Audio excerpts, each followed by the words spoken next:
Clyburn is the most important piano competition in the world. It is similar to winning the gold at the Olympics. And that's the kind of prestige we're talking about.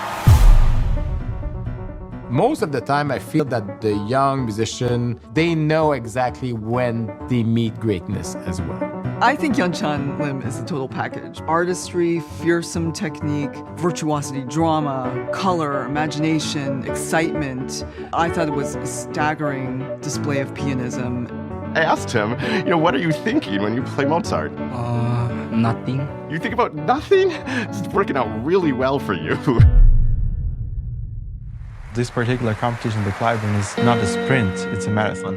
It's hard. I mean, must practice, just think about music every moment. 음악이 이 세상에서 가장 아름답다고 생각하기 때문에 그것을 이 현실 세계에서 꺼내기 위해서는 그런 어려운 일도 저는 음악가의 사명이라고.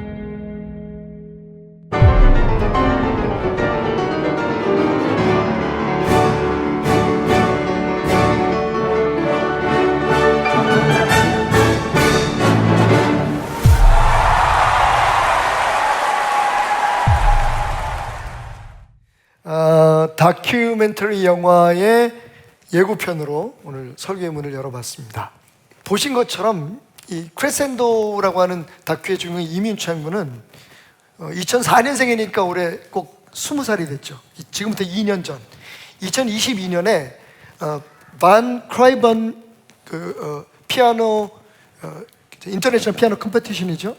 콩쿠르에서 우승을 합니다. 전 세계의 30명의 우수한 피아니스트 중에서 우승을 했는데 그때 나이가 18살이에요. 그 콩쿠르에 참여할 수 있는 연령의 최하한선이 18살입니다. 그래서 반 크라이버는 사실은 미국의 유명한 피아니스트인데 그 사람을 기리기 위해서 만든 이 콩쿠르에 60년 역사상 처음으로 최연소 18살에 턱걸이로 그 콩쿠르에 참여해서 상을 탄, 그냥 상도 아니고 우승을 한 한국이 낳은 자랑입니다. 한국의 자랑인데 이번에 노벨 문학상을 탄 한강 씨를 비롯해서 좀 한국의 문화가 대단하다라는 생각을 가져왔습니다. 영상에도 잠깐 나왔지만 이 반 크라이반이라고 하는 콩쿠르는 사실상 올림픽에서 금메달 딴 것보다 더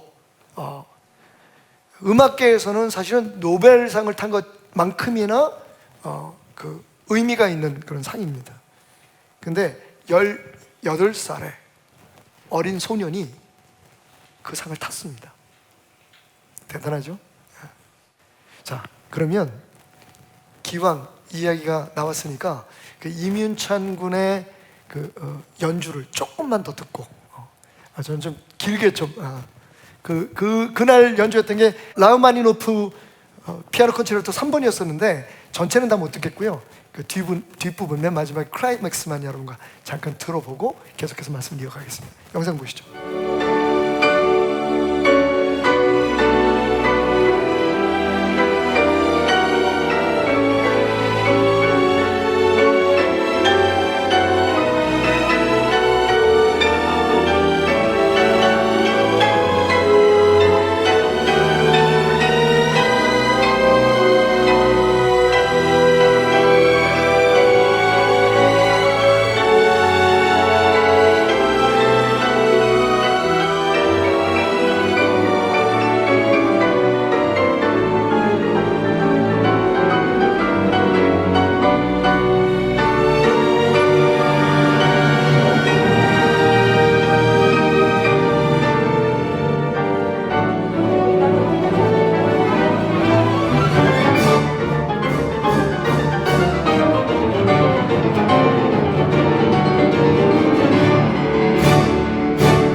여러분 놓치지 않으셨을 줄 압니다. 이 지휘를 맡은 분이 거기에 그 심사위원이기도 하고 심사위원장이었던 마린 알롭이라고 하는 분이신데 여자 지휘자세요. 근데 이분이 맨 마지막에 쫙 지휘 클라이막스 끝내고 난 다음에 눈물을 닦습니다. 눈물 훔치죠. 그때나 18살의 약관의 피아니스트가 이 거장을 굉장히 경력이 대단하십니다. 줄리아드에서 박사를 따신 분이고 뭐 지금 미국에서도 그렇고 유럽 쪽에서 굉장히 유명한 지휘자인데 유태계 지휘자예요. 여성 지휘자로. 지금은 뭐 번슈타인이니 카라얀이니 뭐 이런 사람의 뒤를 잇는 그런 계모 중에 한 분인데, 이분이 자기가 지휘라고 한 다음에 눈물을 닦아요. 너무 감동을 받은 거예요. 어디에서요? 그 어린 소년의 진심과 열정입니다. 저는 이 장면을 아무래도 직업이 목사니까 뭐 피아니스트인 우리 형제님은 더 다른 관점에서 볼 수 있겠지만, 저는 뭘 생각하냐면 우리의 삶의 지휘자신 하나님께서 우리를 이렇게 바라보시다가 뭐 잘하고 못해서가 아니라 너무 진심을 담아서 너무 열정적으로 살아왔던 그 어느 날 그 하루를 위해서 주님 눈에서 눈물을 닦으실 만큼 정말 진심으로 우리를 응원하고 축복하실 수 있다면,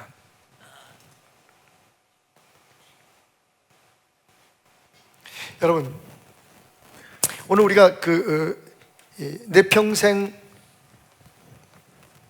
칸타빌레라고 하는 주제의 설교 시리즈의 4악장 4번째 시간을 맞았거든요. 오늘 제목이 조금 재밌습니다. 한번 따라해 볼까요? 언제나 아파쇼나타. 아파쇼나타라고 하는 그 용어는 사실 우리가 일반적으로 들을 수 있는 음악 용어는 아니고요. 사실은 열정적으로 연주하라, 열정적인 연주 뭐 이런 의미를 가지고 있어요. 그래서 뭐 베토벤이라든지 아니면 뭐 차이콥스키의 그런 콘체르토라든지 그런 교향악 가운데 이런 악장이 있습니다. 아파쇼나타. 그러니까 그 악장은 열정을 다해서 온 힘을 다해서 연주해라 뭐 이런 의미를 가지고 있는데, 우리가 지금 시편 104편 33절을 중심으로 해서 우리의 삶이 하나님 앞에 노래가 되었으면 우리의 평생의 여호와를 찬양하며 살기를, 이라는 그런 말씀을 가지고 우리의 삶이 하나님 앞에서 노래가 되고 우리가 사랑하는 사람들과 함께 부르는 합창처럼 살아가는 삶이 됐으면 좋겠다라고 하는 설교를 하고 있는데, 그 중에서 오늘 4번째 시간 4악장은요, 우리 인생의 4악장은 아파쇼나타입니다. 옆 사람한테 한번 인사를 한번 해보겠습니다. 당신의 삶이 아파쇼나타가 되기를.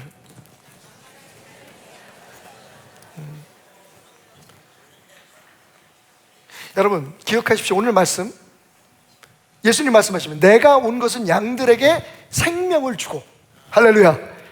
그래서 오늘 우리가 이 자리에 와 있음을 믿습니다. 예수 그리스도가 우리의 죄를 대신하시고 영원히 죽을 수밖에 없는 우리들에게 영원한 생명을 주셨습니다. 그런데 복음은 여기서 끝이 아닙니다. 그 다음에 뭐라고 말씀하십니까? 생명을 얻게 하고 더 풍성히 얻게 하려 하는 것이라. 자, 이 말씀에 나를 집어넣어 볼까요? 내가 온 것은 태남이에게 생명을 얻게 하고 더 풍성하게 얻게 하려 하는 것이라. 아멘. 예수님의 약속이에요. 예수님이 이 세상에 오신 목적입니다. 십자가를 지신 이유예요. 우리에게 영원한 생명을 줄 뿐만 아니라 그것을 어떻게 더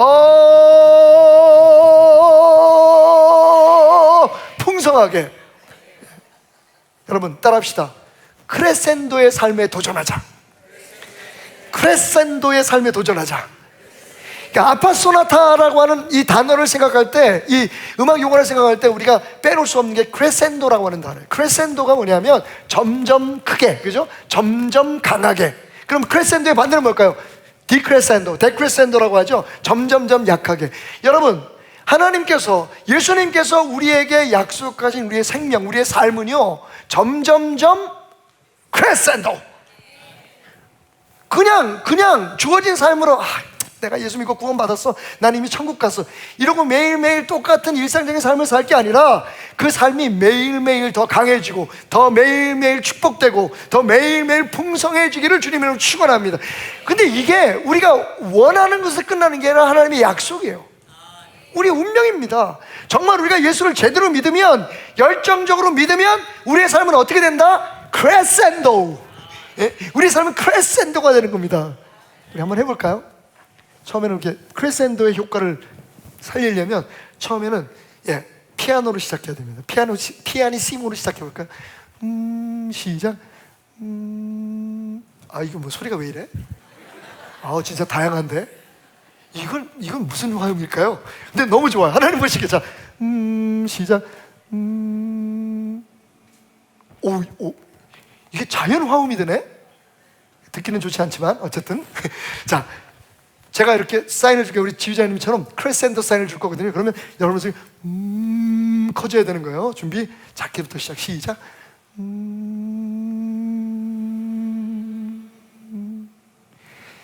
매일 이렇게 말 좀 잘 들었으면 좋겠어. 이 크레센도예요. 근데 이 크레센도는 우리의 삶에 예수님께서 오셔서 십자가에 피 흘려 죽으시면서 우리의 삶의 노트에, 우리의 삶의 악보에 크레센도 딱, 크레센도를 그려놓으신 거예요. 너희들이 정말 내 안에서 열정적인 삶을 살면, 정상적인 삶을, 믿음을 갖고 살아가면 너의 삶은 풍성하여지리라. 너의 삶은 더욱더 강건하여지리라. 너의 삶은 충만해지리라. 할렐루야.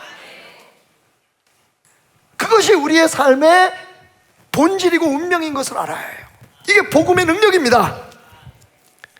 내가 온 것은 즉 너희의 생명을 얻게 하고, 그리고 그 생명을 그냥 두는 게 아니라 내 안에서 점점 부흥하게 하고 풍성하게 하고 강건하게 할 것이다. 그런데 여러분, 문제가 뭡니까? 그것을 방해하는 게 있다는 거예요. 오늘 말씀의 앞부분을 제가 잠깐 생각했는데 읽습니다. 도둑이 오는 것은 도둑질하고 죽이고 멸망시키려는 것뿐이다. 예수님께서 우리에게 주신 더 풍성한 삶이 크레센도라면 우리의 삶의 도둑, 그게 뭔지 모르겠지만 그 도둑이 우리의 삶에 와서 하는 짓은 디크레센도예요. 데크레센도입니다. 우리의 삶을 점점 쪼그라들게 만들어요. 우리의 삶을 점점 피폐하게 만듭니다. 그게 도둑이 하는 짓이에요. 자, 도둑하면, 우리의 인생에 도둑하면 제일 먼저 생각나는 거 사탄이 생각나죠. 주님은 우리의 삶을 풍성하게 하려고 하고 사탄은 우리의 삶을 점점 위축되게 합니다. 어떤 지휘자의 사인에 어떤 노트를 보고 우리가 살아가야 될까요? 하나님께서 우리에게 허락하신 크레센도의 삶을 사시길 바랍니다. 크레센도에 도전하는 여러분 되세요. 자, 그러면 우리의 삶을 쪼그라들게 하고 위축되게 하는 그 도둑은 누굴까요? 따라합시다. 바로 나. 제일 큰 도둑은 나예요. 죄송합니다, 여러분. 교회 예배드리러 왔는데 갑자기 도둑이라 그래서. 1920년대에 미국에 아주 유명한 보석 도둑이 있었어요. 아더 베리라고 하는 분이었었는데, 얼마나 유명했는지 하여튼 미국 역사에 우리가 흔히 말하는 대도예요. 대도. 부잣집에 들어가서 좋은 보석이 있다는 보석은 다 훔쳤어요. 은행에 들어가서 개인 함에 들어가가지고 다 도둑질을 했습니다. 근데 꼬리가 길면 발핀 나고, 이 도둑이 한참 말 그대로 사업이 번창하던 거 하는데 경찰한테 잡혀요. 근데 그것도 그냥 잡힌 게 아니라 총을 맞고 잡힙니다. 총을 안 맞았으면 그때도 못 잡았을 거예요. 경찰이 쏜 3방의 총을 맞고 아더베리가 잡힙니다. 그리고 18년 동안, 여러분, 도둑질을 해서 18년을 산다는 건 보통 많은 도둑질을 한 것이 아니라는 걸 우리가 알 수가 있죠. 18년 동안 복역을 해요. 그리고 그 안에서 주님을 만나고 사람이 개과천선합니다. 새로운 사람이 돼서 나오면서 내가 이렇게 살면 안 되겠다. 그때부터 정말 좋은 일들을 열심히 하고 선한 일들을 합니다. 그래서 결국은 사형 선고를 받고 죽어가는 사람들을 위해서 후원하고 그 사람들의 마지막 가는 길을 돌보는 그런 그 단체의 회장까지 맡아요. 전 진짜 진심으로 변화된 겁니다. 그런 사람, 그 사람의 모습을 보면서, 이 아더베리를 보면서 한 신문사에서 취재를 나왔어요. 당신이 어떻게 삶이 이렇게 변할 수 있었냐, 이런저런 얘기를 하다가 기자가 이런 질문을 하죠. 그런데 궁금한 게 있으면, 당신이 현역에 있을 때, 도둑질을 하고 다닐 때 누구의 것을 가장 많이 훔쳤습니까? 가장 소중한 것, 가장 값어치 있는 것을 누구의 집에서 훔쳤습니까? 라고 물었어요. 그랬더니 이 아더베리가 잠시 생각을 하더니 이렇게 대답합니다. 제가 제일 많은 것을 훔치고 가장 소중한 것을 훔친 사람은 바로 내 자신입니다. 저는 제 인생에 가족들과 함께 나누는 사랑을 훔쳐버렸고 내 삶의 용기와 희망과 열정을 송두리째 훔친 도둑놈입니다. 이제 늙어서 그것을 만회하려고 다시 찾으려고 애쓰지만 한번 지나간 세월은, 한번 잃어버린 삶은 회복되기가 참 어렵군요 라고 말이죠. 여러분 혹시 가정에 도둑, 강도 같은 거 당해보신 적이 있나요? 제가 아주 지금도 생각하면 소름이 끼치는 그런 사건이 한 번 있었습니다. 예전에 도남동에 살 때 수요 예배를 마치고 제가 좀 일찍 내려왔어요. 가족들은 이제 어머니, 아버님은 설교하시고 성도들에서 기도해 주시고 이제 어머님은 인사하시고 저는 이제 일찍 예배를 마치고 제 생각에 때는 중학생 때였던 것 같아요. 내려와서 집에 딱 문을 여는데 중간에 중문이 있고 딱 문을 열고 딱 들어가는데 중문을 열고 어떤 분이 트렁크를 하나 들고 나오시면서 캐리어를 가지고 나오시면서 그 안쪽을 이렇게 들어보고 예 다시 오겠습니다 감사했어요 그러고 나가시는 거예요. 근데 그게 너무 자연스러웠던 게 저희 집에는 항상 그런 분들이 들끓었거든요. 그러니까 누가 오시면 아버님이 그냥 안 보냈어요. 꼭 재워서 보내고 밥 먹여서 보내고. 그러니까 그런 분 중에 한 분인 줄 알았죠. 그래서 저는 인사를 했어요. 안녕히 가세요. 너무 잘해요. 야 미치겠어. 근데 어머님이 내려오셨는데 깜짝 야 우리 방이 왜 이래? 막 다 난리가 난 거예요. 제가 어머니 방에 안 들어갔으니까 몰랐잖아요. 그렇게 많은 것들이 있진 않았지만 목사 집에 그때도 그렇지만 뭐가 있었겠어요. 어쨌든 여러 가지 있었던 건 다 가지고 가셨는데 이분이 참 존경해요. 야 그 순간에 어떻게 그런 생각을 할 수 있었을까? 나중에요 소름이 쫙 끼치는 거야. 그죠? 혹시 해코지나 당하지 않았을까? 이런 일들이 있을 수가 있잖아요. 너무 감사했어요. 지혜를 발휘해 주신 그날의 그 도둑님께 심심한 감사를. 어쩌면 여러분 저 못 볼 수도 있었어요. 그 일을 겪고 나서 정말 며칠 동안은 너무너무 무서웠어요. 자는 게. 근데 여러분 그렇게 그날 우리가 여러 가지 물건들을 잃어버리고 어머님 아버님이 소중하게 생각했던 것들을 잃어버렸지만 그래서 우리 가정이 깨어졌을까요? 우리 가정이 함께 앉아서 많은 손님들과 함께 그동안 그 교회에서 일하시는 여러분들과 함께 한 20명, 30명씩 앉아서 저녁밥을 먹으면서 그때 함께 대화를 나누고 서로 웃고 끝나고 나면 그 시도 때도 없이 우리 어머님이 윷놀이를 그렇게 좋아하셔가지고 사실은 하늘나라 가셨으니까 지금 말씀드리지만 우리 어머님이 꾼이셨습니다. 괜히 아마 그렇게 해서 용돈을 버신 거 같아요. 우리들 학비를 버시지 않았나 생각하는데 괜히 끝나고 나가지고 상 치우고 자 우리 윷놀이 하자 그래가지고 윷놀이 하면 다 따셔. 할렐루야. 그냥 재밌었어요. 그럼 다 돌려주시죠. 그리고 또 그걸 좀 맛있는 고기도 사가지고 이렇게 나눠 먹고 그게 너무 행복했거든요. 근데 그 도둑님이 다녀가시고 난 후에도 그 행복을 우리는 잃지 않았어요. 물질 잃을 수 있죠. 물론 지키면 더 좋겠지만 그게 사실은 우리 행복을 훔쳐갈 수 없었다고요. 왜냐하면 그건 나만이 훔칠 수 있는 거니까.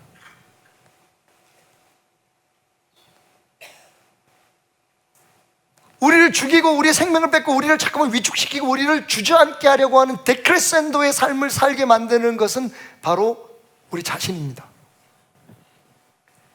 우리의 삶에 얼마나 많은 사건들과 얼마나 많은 일들이 일어나요. 근데 그 모든 것들이 우리를 불행하게 못합니다. 언제까지? 우리 스스로가 그 일로 인해서 불행해지기를 선택할 때까지. 그러니까 아더베리의 말처럼 진짜 도둑은 우린 거죠. 범인은 바로 너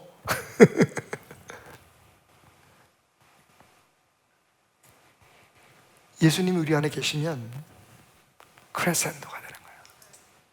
여러분, 아까 제가 크레센도를 만들기 위해서 처음엔 피아니시모로 시작하자 그랬잖아요.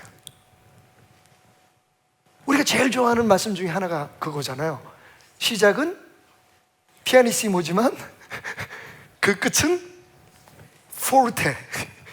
크레센도의 삶이 욥이 고백했던 말이잖아요. 내 시작은 미약하지만 그 끝은 창대하리라. 매일 말로만, 생각으로만, 진짜 그게 우리의 축복이에요. 그게 물질적이고 세상적인 것이 아니라 하나님께서 우리 안에 심어놓은 천국은, 할렐루야, 작은 미랄이 커서 열매를 맺는 것처럼 자라나게 돼 있어요. 여러분, 기독교 신앙에 대해서 예수님이 비유하시는 대부분의 말씀은 전부 다 심고 자라고 열매 맺고 반성하고 커지는 거예요. 물론 이것을 세상의 물질적인 것으로 이해할 수도 있겠지만, 물론 그것도 포함해서 주님은 우리의 삶을 크레센도 되게 하기 위해서 오셨다, 죽으셨다, 천국을 우리의 삶 속에 심어 놓으셨다. 스스로 삶을 디크레센도로 만드는 어리석음을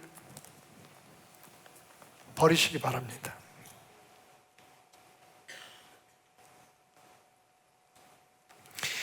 이렇게 풍성한 삶을 살기 위해서 필요한 게 뭔지 아세요? 바로 열정입니다.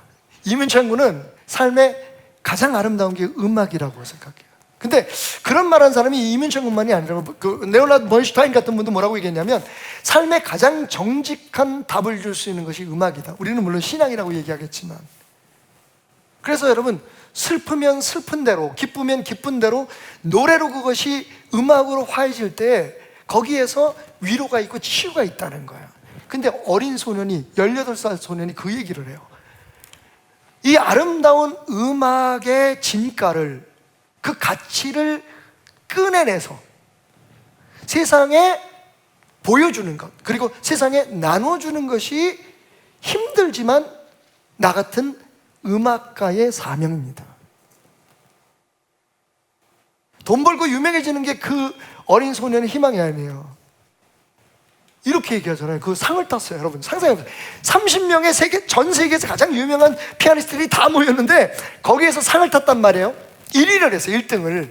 최연소, 60년 만에 최연소 수상자인데, 수상 소감을 물어보니까 뭐라 그러는 줄 아세요? 제가 여기서 이 상을 탔다고 해서 제 실력이 갑자기 좋아지는 건 아니잖아요.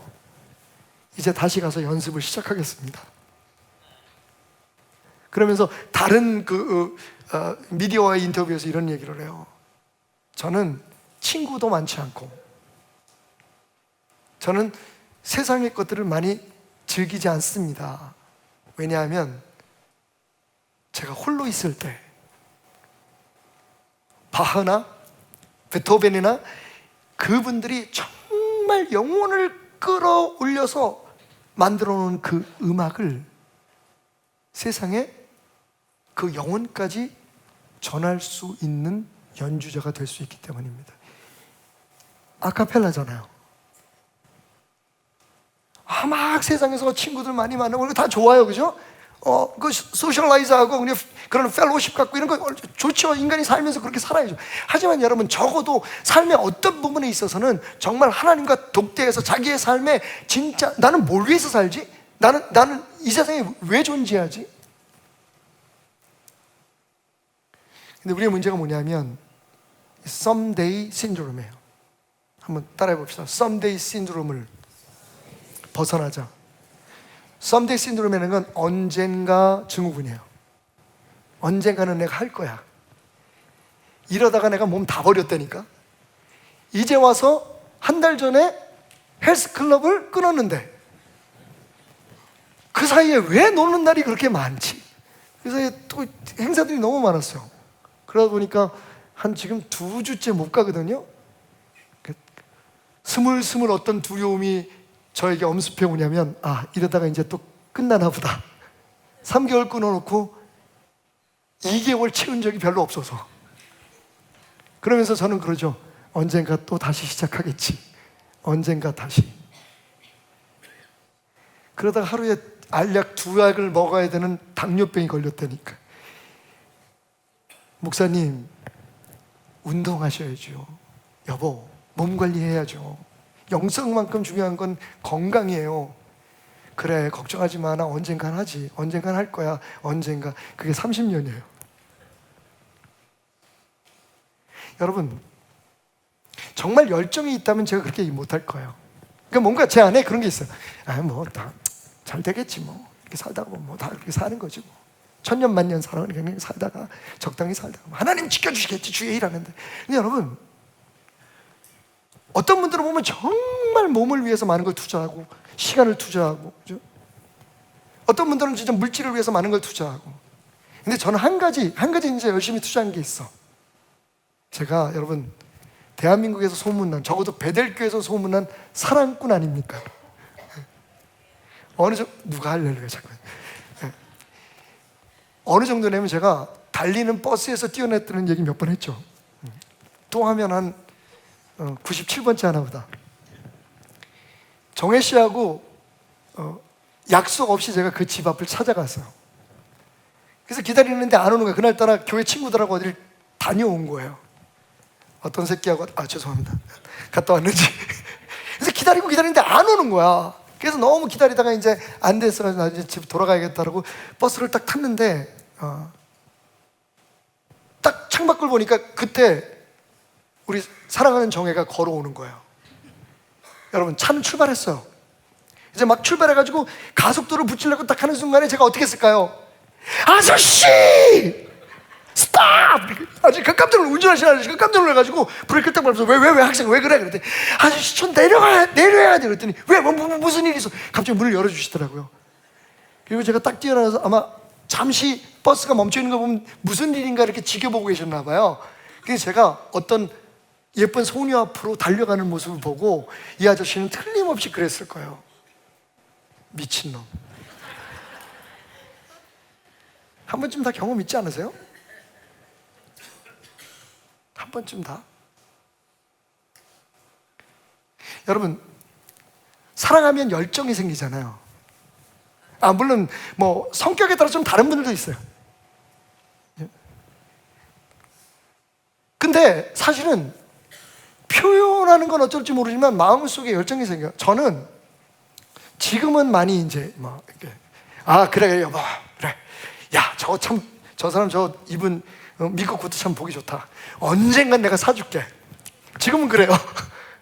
반지, 야 내가 내 손으로 당신 다이아몬드 반지 한 번도 사준 적이 없지만 어머니가 하나 구해주고 그거 가짜였지만 제 아내가 사기 결혼을 당했어요, 저한테. 근데 아무도 몰랐어. 어머니도 몰랐어. 그거 진짜인 줄 알았어. 근데 하필이면 왜 미국에 다니던 교회에 보석상을 하는 사람이 다녔어? 갑자기 어느 날 얘기를 하다가 참 다 반지 가져와 보세요. 한번 볼게요. 그것도 등급이 있다면서요.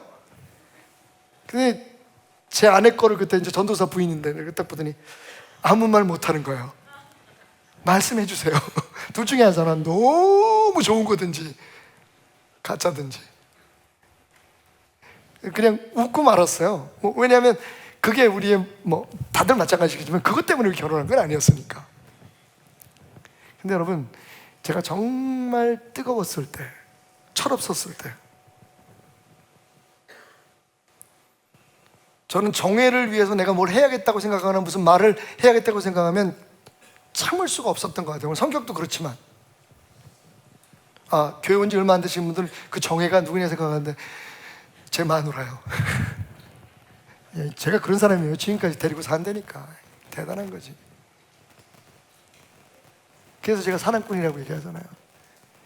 여러분, 근데 한 가지 제겐 참 신기한 게 있어요. 질문이 있어요. 근데 매일 하나님을 사랑한다고 노래하는 사람들이 왜 자꾸만 언젠가는 얘기하지? 진짜 사랑하는 건 맞을까? 라는 생각이에요. 진짜 하나님을 사랑한다면 물론 여러분들의 하나님에 대한 여러분의 사랑을 저는 의심하는 건 아니에요. 근데 너무 적당히 아닌가? 아마 다른 데 또 다른 사랑하는 이가 있을지도 몰라.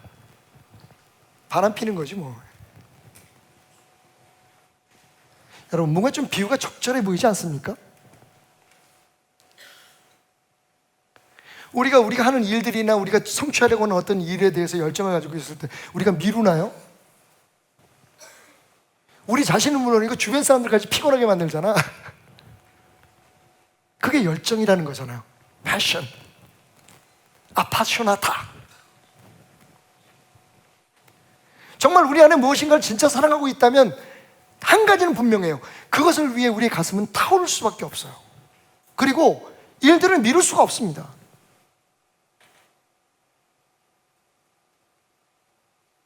이렇게 대강 편안하게 내가 할 수 있는 만큼만 사랑할 수는 없는 거죠.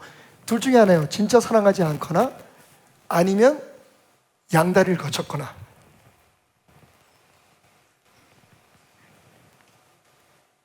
우리의 그이신 하나님은 모르실까요? 어느 날 저녁 한 중년 부인이 갑자기 경찰서를 뛰어 들어와가지고 난리가 났어요. 내 남편 들어올 시간이 되는데 안 들어왔다는 거예요. 그래서 실종 신고를 하시려고 해도 사실은 하루가 지나야 되는데 언제 나가셨는데 안 들어오십니까? 했더니 오늘 아침에 출근할 때 나갔다가 퇴근할 시간이 1시간이 지났는데 안 왔다는 거예요. 아니 부인 조금만 더 기다려 보시죠. 안 돼요. 우리 남편 찾아야 돼. 우리 남편. 그러니까 이 경찰들이 생각할 때 뭐 대단한 일이 벌어진 걸로 생각했죠. 그래서 왜 그러시는데요? 오늘이 우리 남편 월급날이란 말이에요. 그러니까 이 부인이 기다렸던 건 월급일까요? 남편일까요? 그것이 알고 싶다. 그것이 알고 싶은 거야. 우리가 정말 사랑하는 건 하나님인가요? 아니면 그 하나님을 통해서 우리가 누리게 될 이 세상에 우리가 원하는 그 무엇인가요? 어디에 우리가 열정을 지금 쏟고 있습니까? 심지어는 신앙적인 열정조차도 세상에 내가 진짜 사랑하는 것을 얻기 위한 열정인 거죠. 그런 거예요. 우리 매형이 지금 미국의 장로님이신 우리 매형이 양태진이가 우리 누나를 꼬시기 위해서 나한테 너무 잘했어. 나한테 그렇게 잘하는 거예요. 저하고 나이 차이가 한 2살 정도 차이가 나시는데 우리 형님이 저한테 막 손편지까지 써주고 나한테 막 먹을 것도 사주고 막 그래요. 그래서 나는 우리 형님이 날 좋아하나 보다. 알고 보니까 나중에 본심을 드러내는 거야. 근데 태남아, 누나 오늘 어디 갔어? 누나하고 좀 만날 수 없을까? 여러분, 우리가 사랑하는 건 하나님일까요? 그나마 열심을 내고 하나님 앞에 뭘 충성하고 헌신하는 이유가 하나님일까요? 아니면 그 하나님으로 인해서 우리가 누리기를 원하는 something else. 그러니까 썸데이라는 얘기가 나오는 거예요. 언젠가 하지, 뭐 언젠가 기도도 좀 해주고 제가 조금 사업이 좀 잘 되면 선교도 좀 하겠습니다. 제가 시간이 되면요 수요 예배도 열심히 나올게요. 언젠가, 그죠? 사실은 열정적으로 살아라. 너의 삶을 열정적으로 연주해라. 언제나 아파쇼나타 라고 하나님께서 우리에게 명령을 내리신다면, 우리가 그것을 아멘으로 받아들인다면, 여러분 언젠가는 우리의 삶이 없는 거예요.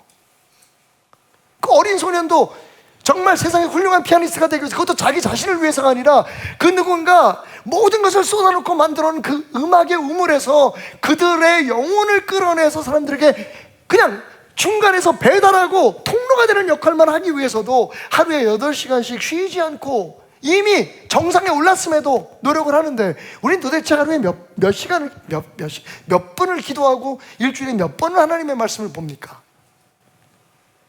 눈에 보이지 않는 그 하나님을 어떻게 우리는 사랑한다는 걸 알 수 있을까요? 그리고 우리가 사랑하는 게 하나님이라는 걸 어떻게 우리가 증명할 수 있을까요? 세상에서 가장 기분 나쁜 게 뭐예요? 나를 이용해서 다른 사람의 사랑을 얻으려고 하는 거 아니겠어요?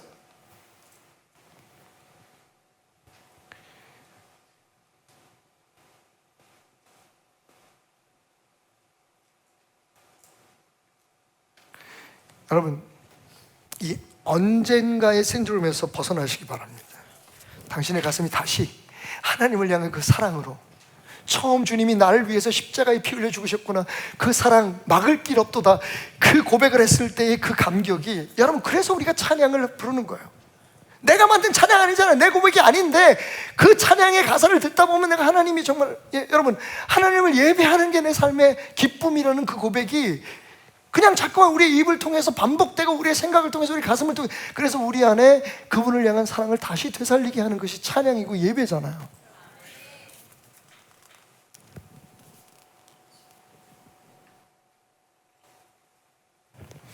아까 레오나르도 번슈타인 얘기를 잠깐 했는데, 번슈타인이 뭐 카라얀 지휘자 그러면 번슈타인, 카라얀 이 시대 20세기의 가장 유명한 지휘자라고 얘기를 하는데, 원래 번슈타인은 작곡도 하고 피아니스트예요. 피아니스트.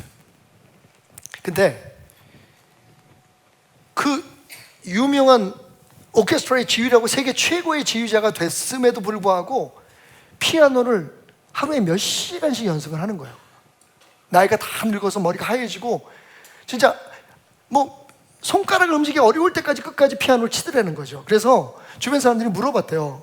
아니, 번슈타인 씨, 이미 당신은 그 경지에 올랐는데 그냥 건반만 누르고 피아노를 치면 그 누구도 연주할 수 없는 아름다운 음악이라는데 왜 계속 그렇게 연습을 하십니까? 죽으라고. 그랬더니 이 번슈타인이 이런 말을 하죠. 내가 연습을 하루 쉬면 내 자신이 압니다. 내가 이틀을 연습을 쉬면 제 아내가 눈치를 채죠. 제가 3일을 연습을 쉬면 청중들이 압니다. 그래서 저는 하루도 빼놓지 않고 연습을 합니다. 음악에 대한 열정이죠. 우리는 하루도 빼지 않고 하는 일이 뭐가 있나요? 어떤 분들은 운동을 하시고, 어떤 분들은 열심히 식사를 하시고, 어떤 분들은 친구들과 만나서 교제를 나누시고, 돈 벌기 위해서 하루도 쉬지 않고. 여러분, 다윗의 고백처럼 우리의 삶이 노래가 되고 내 숨이 닿을 때까지 나는 하나님을 찬양하겠습니다. 정말 내 평생이 찬양의 칸타빌레가 되려면 우리의 마음이 다시 열정으로 타올라야 합니다. 언젠가는 내가 그렇게 하겠지가 아니라 지금 다시 여러분의 가슴이 성령의 불로 그분을 향한 사랑과 감사함으로 타오르기를 주님으로 축원드립니다. 그러기 위해서 한 가지 제안할게요. Do something, 골 때리는 거. 한번 따라해 볼까요? Radical change. Radical change를 한번 도모해 보시라는 거예요. 무슨 얘기냐? 그냥 가만히 있는데 열정이 타오르지는 않거든요. 뭔가 새로운 것을 시도해 봐야 돼요. 많은 분들이 얘기합니다. 목사님이 말씀하시는 신앙은 되게 상식적입니다. 그래서 때로는 목사님은 구하지 않을 거는 구하지 마라. 상식적으로 너희도 하지 못하는 걸 왜 하나님 앞에 해달라고 하느냐라고 얘기를 하십니다. 그래서 헷갈릴 때가 있습니다라고 말씀하시는 분들이 많아요. 맞습니다. 저는 되게 상식적인 신앙과, 왜? 이 세상을 하나님께서 만드실 때 하나님께서 만드신 모든 법칙과 우리의 관계 속에 하나님이 심어놓으신 모든 관계의 원리들이 사실은 하나님의 공의와 하나님의 삶의 그런 법칙에 의해서 돌아가고 있기 때문이죠. 예를 들면 내일 아침에 태양이 뜨는 것을 누가 의심하겠습니까? 근데 여러분, 여기서 그럼에도 불구하고 이 믿음이 부족한 목사가 한 가지 지금도 놓지 않고 여러분들에게 증거하고 싶은 하나님에 대한 비밀이 있습니다. 그게 뭔지 아세요? 만약 여러분들이 상식적인 하나님을 믿는다면 하나님은 상식적으로밖에 일하지 않으실 겁니다. 우리는 하나님 앞에 상식적인 믿음을 가지고 나아가지만, 이게 상식적이라는 말이 좀 오해가 될 수가 있네요. 나중에 시간이 되면 그 부분도, 그러니까 상식에 대한 믿음을 좀 얘기를 해드리겠습니다만, 다시 말하면, 그래, 공부 열심히 한 사람이 좋은 성적을 받는 게 맞지. 상식이잖아요, 그죠? 열심히 노력해야 거기에 대한 대가가 있는 거죠. 근데 여러분, 우리 하나님을 그건 이제 우리가 하나님 앞에 나설 때 우리의 자세고, 어떤 사람은 너무하잖아요, 그죠? 정말 공부 못하는데, 예? 뭐 원정 권사님이나 누가 뭐 그 사람은 학교에서 꼴등한 사람이 서울대학교 1등으로 들어갔대. 아이 뭐 그런 기적을 다. 근데 여러분, 이건 정말 상식적으로 하나님 앞에 우리가 나갈 때, 아 이거는 구해야 되고 저건 구하지 말아야 되고 하는 것들을 우리 스스로 판단해야 되는 건 맞잖아요. 그럼에도 불구하고 우리 하나님은 상식적인 분이 아니시거든요, 그죠? 그러니까 우리가 그 하나님을 기대하고 기도하는 거예요. 홍해를 가르신 분이 상식적이십니까? 반석에서 물이 나오게 하는 상식적입니까? 그러니까 우리는 하나님 앞에서 너무 그렇게 무슨 복권에서 로또를 사가지고 당첨될 것처럼 막 신비적이고 뭐, 예? 그런 믿음을 가지고 나가면 안 되죠. 공중에 떠 사는 사람들처럼 매일 무슨, 예? 뭐 무당이나 무슨 뭐 다른, 예? 우상을 섬기는 사람처럼 그렇게 막 가슴이 떠 있고 비상식적인 것들을 하나님 앞에 요구하고 원하는, 거기에 대한 나의 믿음은 아무것도 없고 그냥 잘 되기만을 바라고 뭔가 좀 기적만을 바라는 그런 믿음은 우리가 지향해야겠지만, 그럼에도 불구하고 연약하고 나약한 우리들의 입장에서 우리가 붙들어야 할 하나님은 비상식적인 하나님이에요. 그러니까 기적이 나타나잖아요. 저 같은 사람도 목사가 되잖아요. 하나님이 하시는 거잖아요. 그러니까 우리의 믿음의 마지막 끝부분에 있어서는 그 하나님을 붙드는 거거든요. 근데 하나님, 그 제가 상식적인 믿음이라는 이런 거예요. 하나님, 내가 생각해보니까 내가 그동안에 잘못 살았네요. 내가 하나님을 사랑한다고 하면서도 진짜 사랑하는 모습이 하나도 없었어요. 하나님을 사랑했지만 그건 어쩌면 제 이기심이었는지도 몰라요. 제 안에 하나님을 아는 열정이 없었네요. 하나님 용서해 주세요. 그런데 하나님, 그 다음부터 이제 비상식적인 하나님에 대한 기대가 나오는 거죠. 나는 그렇게 못났는데 나 그거 알거든요.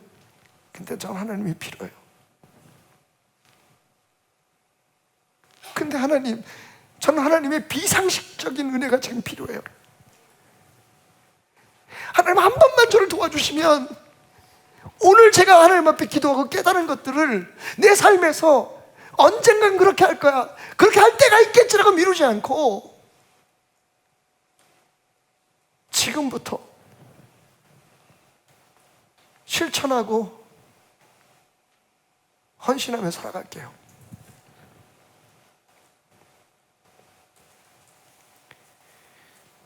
쉽게 말씀드릴게요. 여러분들이 지금 해오는 것처럼만 하면 지금 여러분들이 누리는 것만큼의 기쁨밖에 없습니다. 뭔가 새로운 것에 대한 도전, 어떤 기대와 소망을 하나님 앞에 품고 하나님 앞에 기도한다면 여러분, 골 때리는 일들을 시작하셔야 돼요. 안 해봤던 것들을 해야 돼요. 열정은 우리로 하여금 괴상망측한 일을 하게 합니다. 한때는 저는 사랑하는 여인을 위해서 노래를 작곡했어요. 근데 그 노래가 나중에 모여서 뮤지컬이 됐어요. 몇 번 상연하지 못하고 묻혀버렸지만 지금도 제 책상 속에는 그 어렸을 때 적어놨던, 여러분 상상을 해보십시오. 저 같은 사람이 노래를 작곡을 해요. 그것도 막 그 피아노 그 반주까지 오케스트레이션까지 해가지고요. 그래서 우리 교회에서 몇 번 상연도 하고, 그 동구 여상인가? 여자 고등학교에서도 막 제가 그래서 불려가가지고 이 음악을 작곡한 이 뮤지컬을 만드신 분이라고 해서 인사도 하고 그랬는데, 그 다음부터는 뭐 지금은 그 악상이, 그래서 가끔 제가 찬양을 작곡하지만 뭐 여러분하고 같이 부르지 못하는 찬양들을 혼자 만들곤 해요. 왜요? 그러고 싶어져요. 어느 날 막 폭발쳐 오르는 그분의 사랑이 저로 하여금 노래를 만들게 하고 저로 하여금 노래를 부르게 해요. 이건 의무적으로 어떤 목적을 위해서 하는 것과는 다른 일이에요. 그냥 이상한 일을 하고 싶어요. 아프리카도 가서, 캄보디아도 가서, 지 목회나 잘하지. 근데 제가 오늘 아침에 깨달았어요. 저는, 여러분 죄송합니다, 지금 목회에 알러지가 있는 것 같아요. 너무 좋아하는데 오늘 아침에도 좀 약간 좀 채기가 있었어요. 그래서 저는 이게 걱정하실까 봐 여러분들한테 말씀드리는 건데, 이게 몸에 무슨 문제가 있는 게 아니라 내가 너무 목회하는 걸 심각하게 생각하나 봐. 여러분 죄송하지만 이렇게 고백해도 될까요? 제가 여러분들에게 이런 고백을 한 지가 얼마나 됐나? 여러분, 전 정말 여러분을 사랑해요.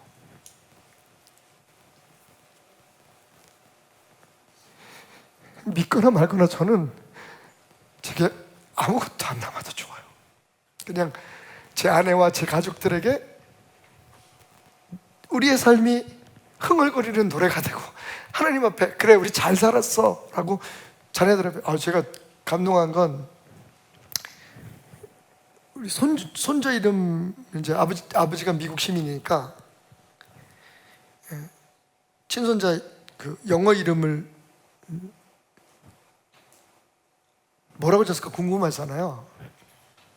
그래서 며느리한테 물어봤어요. 얘 미국 이름 있니? 얘 영어 이름 있어? 그랬더니 우리 며느리가 재밌는 웃음을 지면서 그래요. 아니 성산 씨가요 자슈아 주니어로 짓재요. 여호수아 2세로 짓재요. 제가 순간 가슴이 탁 막혔어요. 제 이름이 여호수아잖아요. 우리 아들 놈 진짜 말수도 좋고 답답하거든요. 근데 자기 아들에게 아버지의 이름을 주기로 결정했다는 거. 뭐 우리가 무슨 미국의 락펠러 패밀리도 아니고. 근데 저는 거기서 저에 대한 아들의 생각을 조금 읽을 수 있었던 것 같아요. 너무 고마웠어요. 내가 좋은 아버지였는지 모르겠지만, 우리 아들이 내 이름을 따서 아들의 이름을 지을 만큼 나를 존경하고 있구나, 사랑하고 있구나라는 생각이 들었기 때문이죠. 뭐 있어? 나중에 죽을 때 뭐 가져가려고?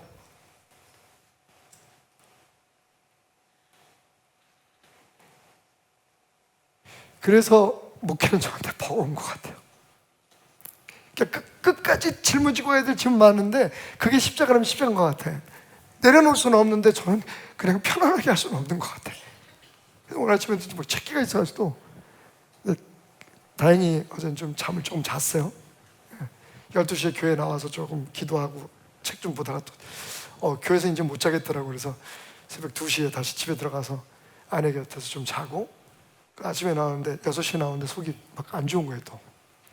그래서 가면서 기도하는 생각해 보니까 이게 건강의 문제가 아니라 정신의 문제인 것 같아. 내 마음의 문제인 것 같아. 오늘도 강단에 서야지, 오늘도 말씀을 전해야지, 다 준비했는데, 나름대로 준비했는데, 근데 그게 이렇게 무거워요. 여러분, 제가 여러분을 많이 어려워하는 것 같아요. 사랑하는 것 같아요. 그냥 이 시간을 보내고 싶지 않은 것 같아요.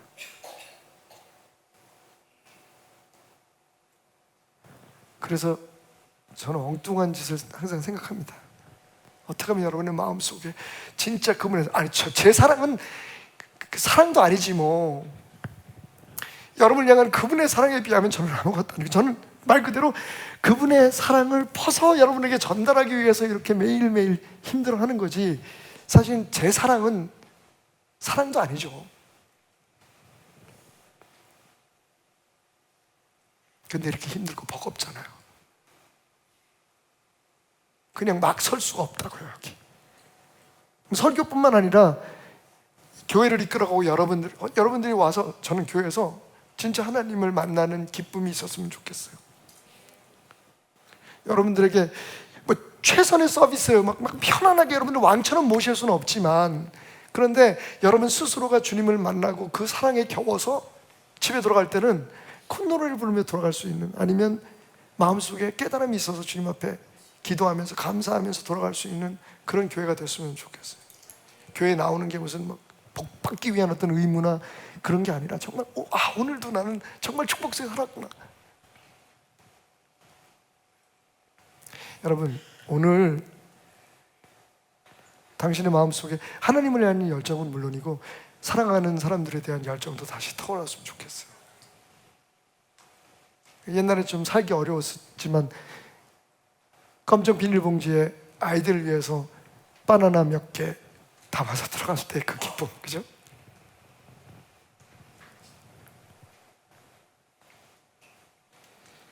집에 뭐 있는 거 별로 좀 다 챙겨가지고 오늘 하루 우리 남편 밖에서 얼마나 고생했을까. 진짜 말 그대로 정성을 다해서 밥상 차려놓고 기다렸던 그때의 그 마음, 수줍지만 진실됐던 그 사랑, 그 열정이 채웠던 공간은 사라져버리고 지금은 여러분, 아이고 평생 뜨거우면 어떻게 살아? 가족끼리 왜 이래? 뭐 이럴 수도 있겠지만, 그죠? 조금만 우리가 노력하면 되거든요. 신앙도 마찬가지고 사랑도 마찬가지고.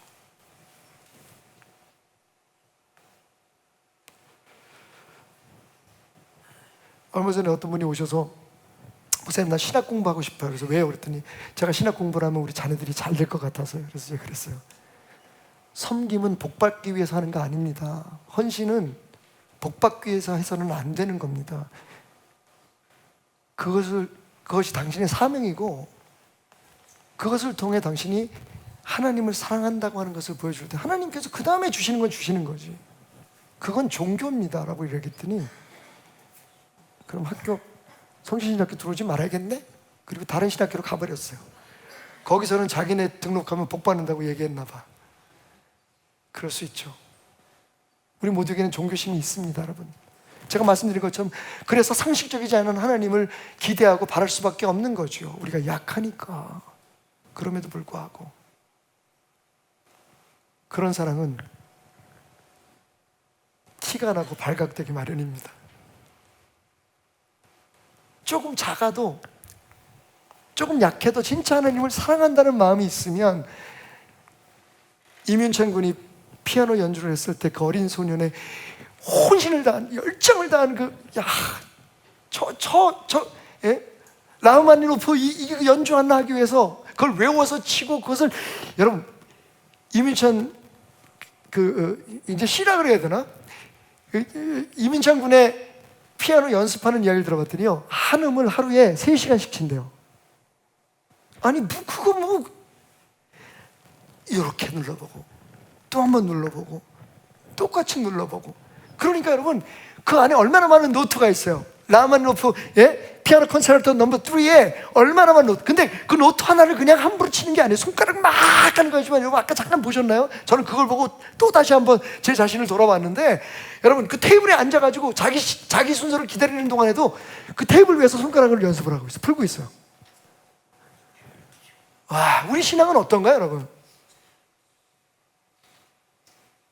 정말 사랑하면 그렇게 되는 거예요.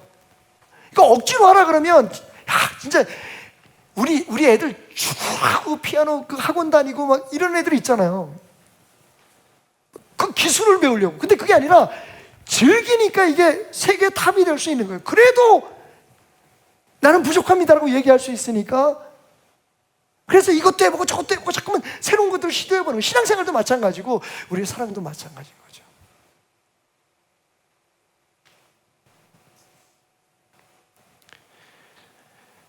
이번 설교 시리즈를 통해서 여러분 안에 잃어버렸던 하나님을 향한 그 콧노래가 한 걸음 한 걸음 지나갈 때마다 마치 그 일산에 있는 호수공원에 있는 피아노 건반위로 올라가는 띵, 띵, 이게 생각나는 노래가 있네. 띵띵띵띵띵, 만나면 좋은 친구, 번처치 배달교회. 여러분 그냥 한번 생각해 볼까요? 콧노래를 불렀던 기억이 언제였나요, 여러분? 일을 마치고 가정을 돌아가면서, 집으로 가면서 사랑하는 자녀들, 손주들, 그리고 사랑하는 아내와 남편을 만난다는 그 기쁨으로 나도 모르게 가슴이 벅차오르던 기억은 여전히 남아 있습니까? 우리 열정이 필요해요. 열정 없이 부르는 노래는 진짜 말 그대로 노래일 뿐입니다. 우리 교회 안에는 예술을 하시는 분들이 참 많아요. 그죠? 뭐 탤런트도 계시고 또 이제 이런 어린이들을 위한 특별한 그런 놀이 공연 같은 걸 하시는 분도 계시고, 또 요새 열심히 축구에 빠져 있는 영국 배우도 계시고, 뭐 의사도 계시고. 근데 여러분,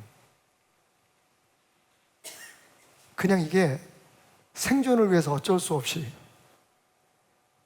그냥 매일매일 힘들게 하는 일이라면 우린 지금 우리의 인생을 도둑맞고 있는 겁니다. 내 스스로에 의해서. 오늘 지금 내게 주어진 삶에 열정을 쏟을 수 있는 일들을 찾아내십시오. 세상에서 남들보다 조금 더 편하게 살고 남들한테 조금 더 인정을 받는 것이 삶의 목표라면, 여러분, 우린 지금 우리의 삶에 진짜 넘쳐나고 나날이 더해져 갈 수 있는 그 풍성한 축복을 도둑맞고 있는 겁니다. 여러분의 얼굴에, 가정으로 돌아가는 여러분의 얼굴에 그 무엇이 웃음을 빼앗아 갔습니까? 한 번이라도 더 주님 앞에 나와서 예배드리고 한 번이라도 더 하나님을 찬양하고 싶은 그 마음을 도대체 무엇이 훔쳐갔습니까?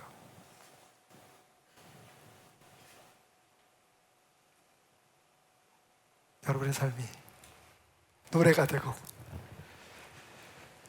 마지막 숨을 들으시는 그 순간까지 여호와를 찬양하는 내 평생 칸타빌레, 그것도 귀함이면 아파쇼나타의 삶이 되시기를 주님의 이름으로 축원합니다. 마지막으로 이민찬 군의 인터뷰 내용을 여러분들에게 읽어드리면서 말씀을 마치겠습니다. 우승을 했다고 달라진 것은 없습니다. 우승했다고 갑자기 제 실력이 늘어나는 것도 아니고 더 연습하도록 노력하겠습니다. 바흐나 베토벤과 같은 거장들이 자신의 음악에 담았던 영혼을 끌어내어 전달할 수 있도록.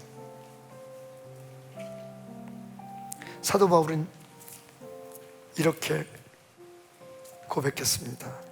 나의 간절한 기대와 소망을 따라 아무 일에든지 부끄러워하지 아니하고 지금도 전과 같이 온전히 담대하여 살든지 죽든지 내 몸에서 그리스도가 존귀하게 되게 하려 하나니 이는 내가 사는 것이 그리스도니 죽는 것도 유익함이라. 오늘 여러분의 열정 어디에 있습니까? 하나님이 여러분에게 주신 그 삶의 행복과 축복 어디에 있습니까? 사랑하는 나의 아버지, 주님의 이름을 높여 찬양합니다. 언제나 동일하신 주님의 은혜를 찬양합니다. 우리 같이 고백하며 나아갑니다. 사랑하는 나의 아버지, 이름 높여드립니다.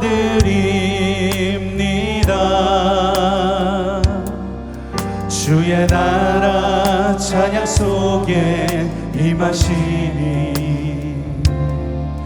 능력에 주께 찬송하네. 사랑하는 나의 아버지, 사랑하는 나의 아버지, 이름 높여드립니다.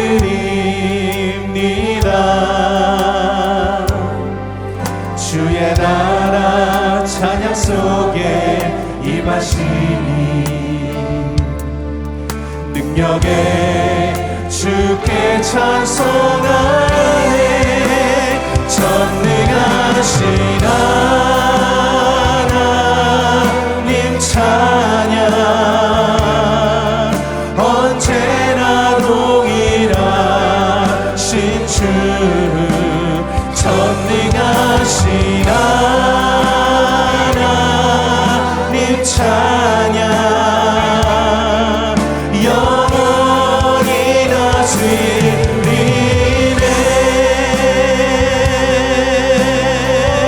사랑하는 나의 아버지 사랑하는 나의 아버지 그 이름을 높여드립니다. 이름 높여드립니다.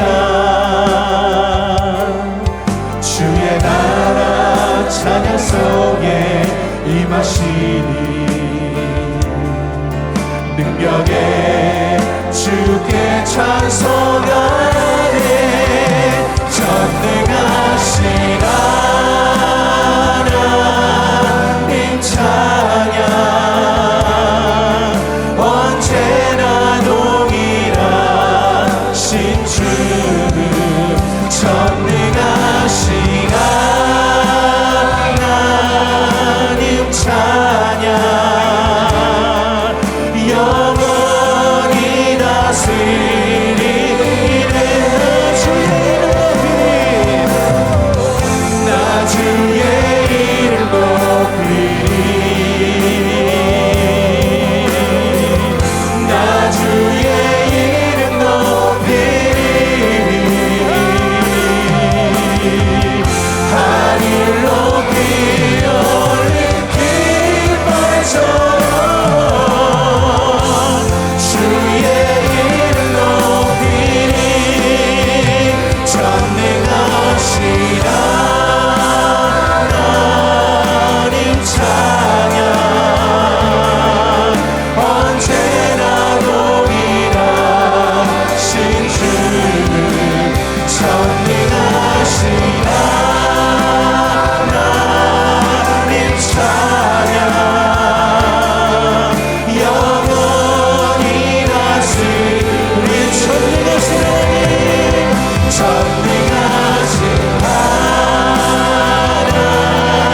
하나님 찬양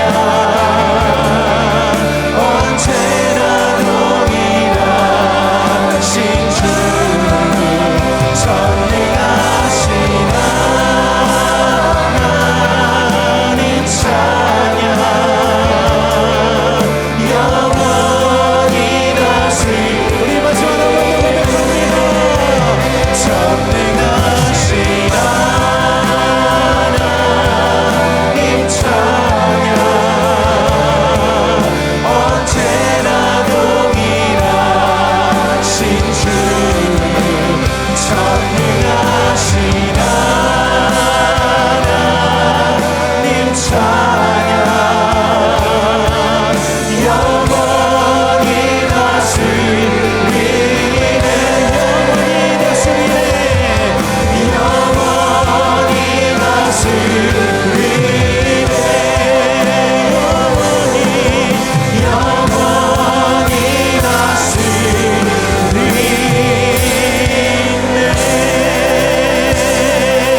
할렐루야. 전능하신 하나님을 찬양합니다.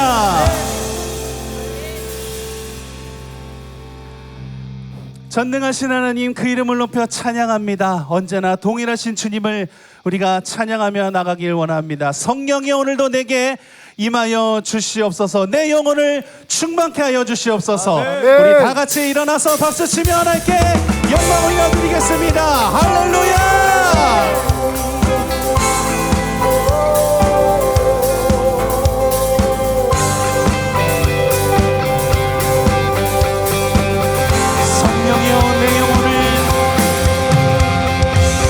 성령이여 내 영혼을 충만케 하소서. 내 속에 강물이 넘쳐나네. 성령이여 내 영혼을 성령이여 내 영혼을 충만케 하소서. 내 속에 강물이 넘쳐나게. 오 성령 하나님, 오 성령 하나님, 날 다시 새롭게 하소서.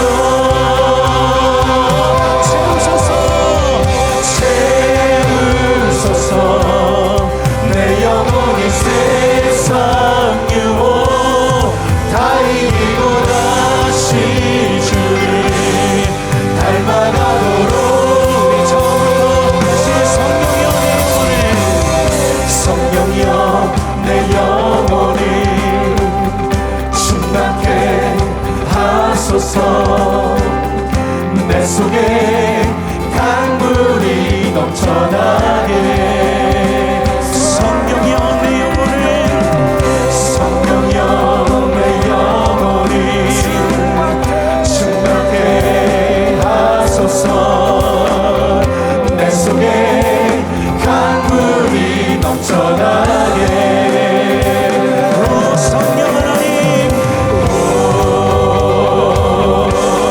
성령 하나님, 날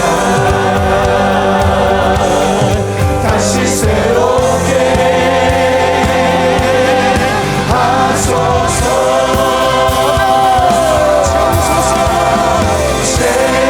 채우소서. 내 영혼이 세상 유혹 다 이기고 다시 주를 닮아가도록. 채우소서. 내 영혼이 세상 유혹 다 이기고 오직 주만 나타내도록.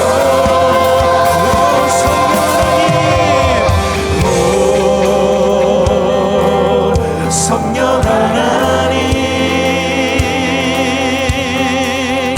날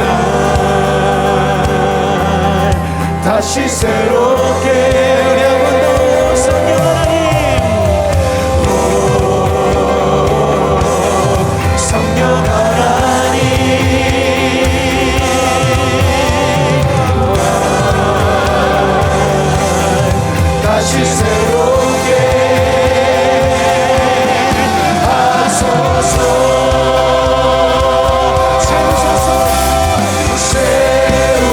채우소서. 내 영혼이 세상 유혹 다 이기고 다시 주를 닮아가도록. 채우소서. 채우소서. 내 영혼이 세상 유혹 다 이기고 오직 주만 나타내도록.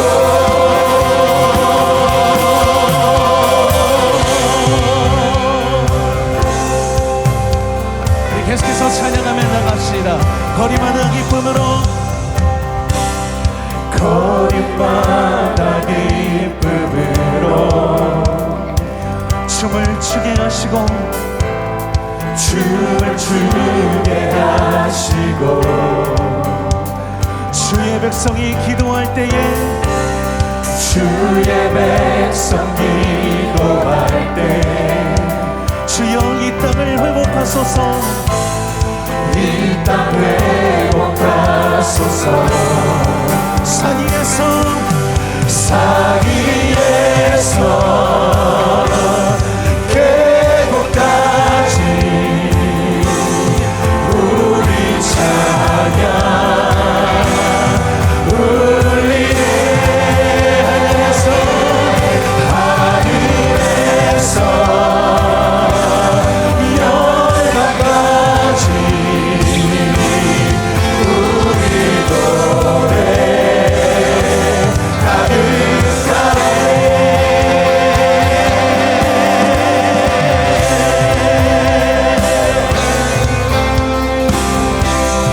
찬양합니다. 십자가 앞에 갈 때, 십자가 앞에 갈 때, 주의 빛 비추시고, 주의 빛 비추시고, 물이 바다를 덮은 같이, 물이 바다 덮은 같이, 주 영광 채우소서, 주 영광 채우소서. 산 위에서 계곡까지 우리 찬양 울리네. 하늘에서 열방까지 우리 노래 가득하네.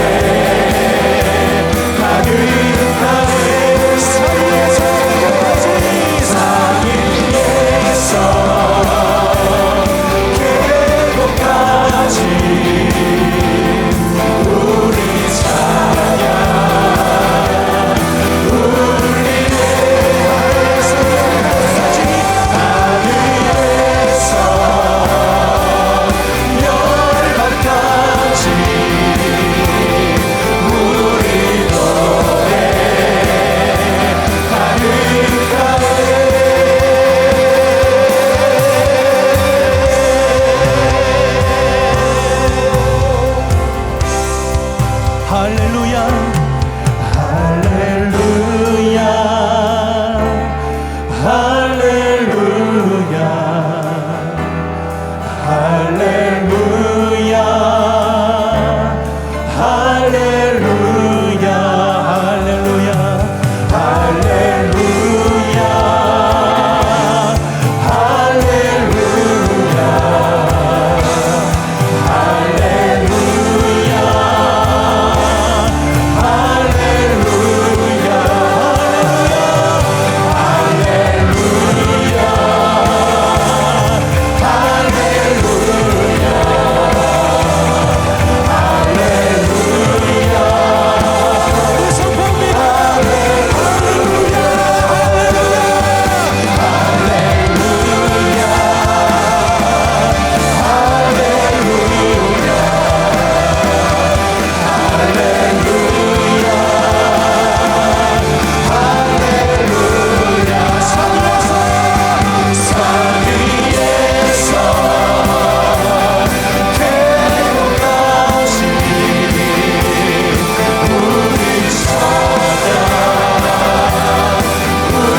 오늘도 성령 하나님, 오늘도 내 영혼을 충만케 하여 주실 줄로 믿습니다. 오늘도 우리의 찬양이 하나님의 이름을 높여드리는 귀한 고백이 되기를 원합니다. 예배를 준비하면서 여러분들과 함께 귀한 찬양을 나눌 때 새로운 찬양도 함께 나누었으면 좋겠다라는 마음이 항상 있습니다. 어떠한 곡을 여러분들과 함께 나눌지, 또한 하나님께서 어떠한 은혜를 주실지 우리가 기대하며 또한 기도하며 준비하고 또한 듣고 이렇게 나아가는데요. 오늘도 귀한 찬양을 새롭게 배우고 또한 하나님 앞에 영광 올려드리는 귀한 시간이 되었으면 좋겠습니다. 주님께 더 가까이 가는 귀한 은혜, 한 걸음씩 한 걸음씩 주님께 더 가까이 가는 은혜, 더 가까이 감을 통하여서 주와 함께함이 내게 복이라, 이렇게 고백할 수 있는 귀한 은혜가 이번 한 주간 여러분들의 삶 가운데 가득히 부어졌으면 좋겠습니다. 우리 같이 새로운 찬양을 하나님 옆에 올려드리기 원합니다. 가사의 내용을 잘 묵상해 보시면서 이번 한 주간 귀한 고백이 되었으면 좋겠습니다. 아멘.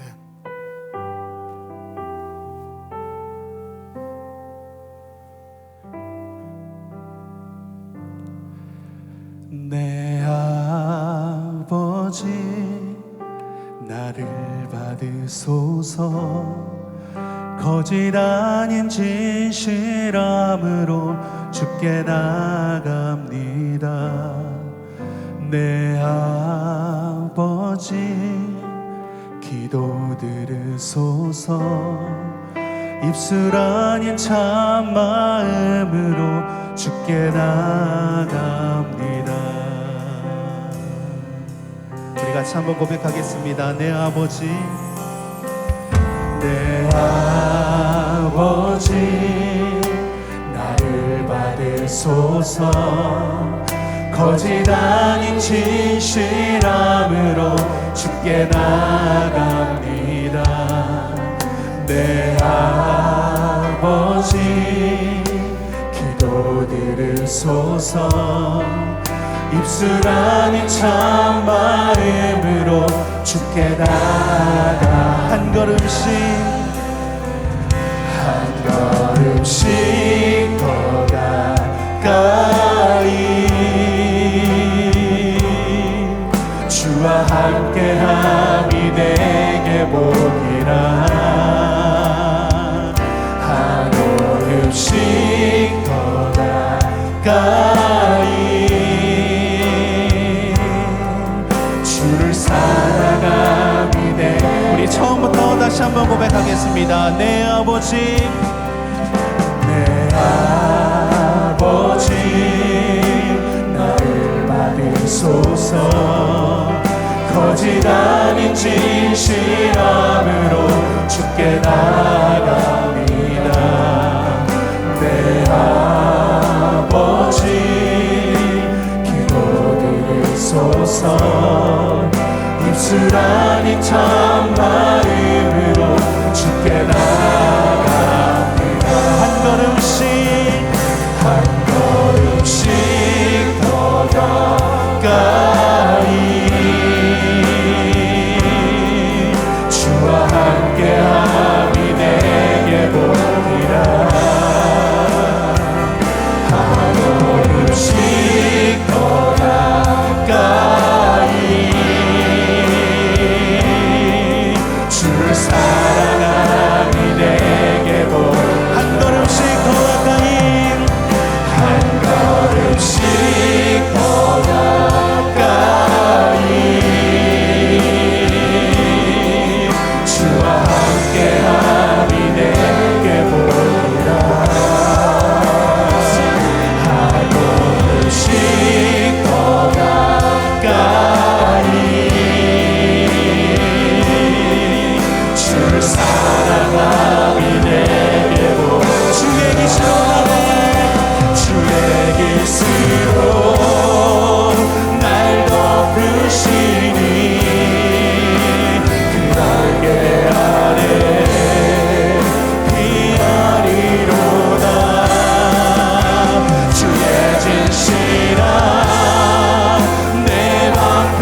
사람이 내게 복이라 주를 예배